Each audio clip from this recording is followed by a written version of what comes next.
పవన్ కళ్యాణ్ మాజీ భార్య రేణు దేశాయ్ గతంతో పోలిస్తే ఇటీవల కాలంలో ఎక్కువగా మీడియాలో కనిపిస్తున్నారు.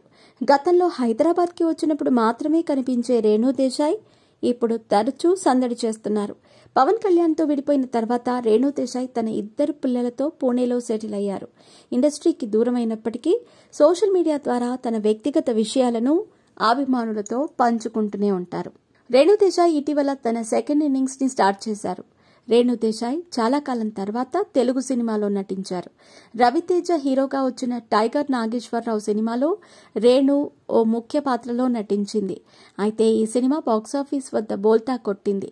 ఇదిలా ఉంటే రేణు యానిమల్స్, చిన్నపిల్లల కోసం ఫండింగ్ కలెక్ట్ చేస్తున్న సంగతి తెలిసిందే. తనకు తోచినంత సాయం చేయటంతో పాటుగా తన ఫ్యాన్స్ ని కూడా విరాళం అడుగుతూ జంతు ప్రేమికురాలు అనిపించుకుంటుంది. ఇదే సమయంలో తనపై ట్రోలింగ్ చేస్తున్న పవన్ అభిమానులకు ఆమె తనదైన శైలిలో గట్టిగానే కౌంటర్ ఇస్తూ ఉంటారు. ఇక సోషల్ మీడియాలో యాక్టివ్గా ఉండే రేణు దేశాయ్ ఎప్పటికప్పుడు సమాజంలో జరుగుతున్న తప్పులపై తనదైన శైలిలో స్పందిస్తూ ఉంటారు. రేణు దేశాయ్ తాజాగా వినాయక చవితి గురించి చేసిన కామెంట్స్ ఇప్పుడు హాట్ టాపిక్గా మారాయి. ఆమె మాట్లాడుతూ, ఇప్పుడు అందరూ కూడా స్థాయిని చాటుకోవటం కోసం పెద్ద పెద్ద విగ్రహాలు, ఎక్కువ డెకరేషన్ అంటూ సెలబ్రేషన్స్ చేస్తున్నారు.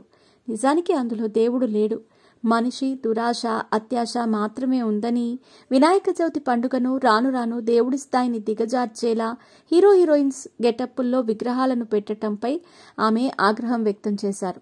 ప్రస్తుతం రేణు దేశాయ్ చేసిన వ్యాఖ్యలు నెట్టింట దుమ్ము దుమారం రేపుతున్నాయి.